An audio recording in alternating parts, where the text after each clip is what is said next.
Hey, this is Chris Abdo. This is my demo of the IS218 midterm, the calculator project. So I'm going to give a quick demo example first. We're running the main Python file.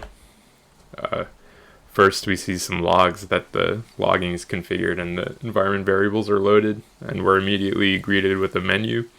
And we can see that we have add, subtract, multiply, divide, and history. And I also have a pandas history one and a pandas clear. These are separate from the normal history. The normal history one is just for the current session, so whenever the user stops the script and starts it up again, it'll be different every time.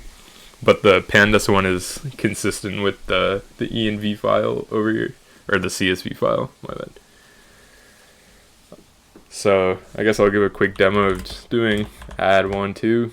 You can see the result 3 gets printed, and we also get some information that gets put into the logging file over here. And I'm just going to go ahead and do another couple examples just to populate it.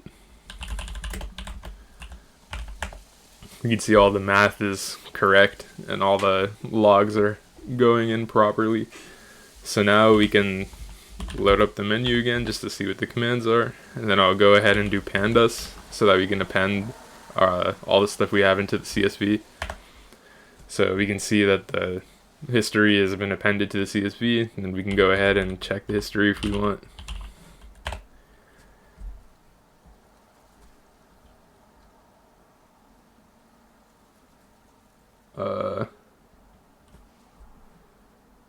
Did I type it in wrong?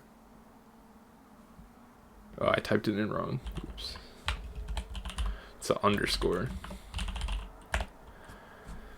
So you can go see all the stuff that I've in here. It also gets logged whenever the user wants to see the history.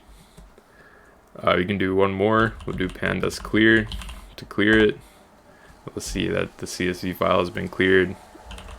And then if we want to check the history one more time, we'll see that the history file is empty. So quick run through. This is my calculator class over here. This is basically where I define each method that's going to happen. So we have add, subtract, multiply, and divide, our basic arithmetic operations.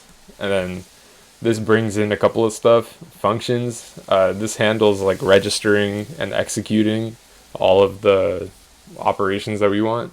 We have calculations over here, which helps create calculation whenever we want to instantiate one, and then we have our just normal operations imports. And then over here to the calculations file, we can see that it's another calculations class where we're making a reference to itself with number 1, number 2, the operation, and the result, which we currently have set to none. And that gets changed whenever a result actually gets populated there. So here you can see the create, execute in the history and the clear history. And then in functions, this is referencing before like the register so that we know what command has been executed. And just the same stuff as before.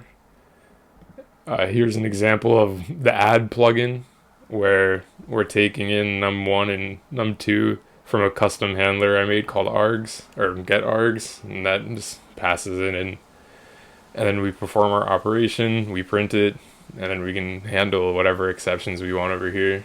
And this is an example of the args file. It's just a simple function, takes in the args param. If there's not 2, then it'll show that message, and then here we simply just convert each argument or parameter into a num, and then that gets turned into decimal, and we return num1 and num2 for use in every other arithmetic operation. So here's an example of the history using pandas. We can see that the file path, it targets the pandas.csv, which is in the root of our project over here. If it doesn't exist, it'll say it won't exist. I did this one with like the intention of a pandas.csv already existing. I could add functionality if it's not existing to create one. But yeah, it just goes through, gets all the stuff from the calculations that we saved into there from the CSV file, and it reads it and it prints it back out to the user. Here we have another. This is the one to save to our CSV file. So again, it just creates columns and all that. A new data frame, and then push the data to the CSV file. Here's an example of what the log looks like after running it for a bunch of times. This is all from testing earlier, but we can go down here. We'll see, this is where some of the operations actually occurred. We'll see like warning, we didn't do the correct amount of arguments. We got an error, you can't divide by 0.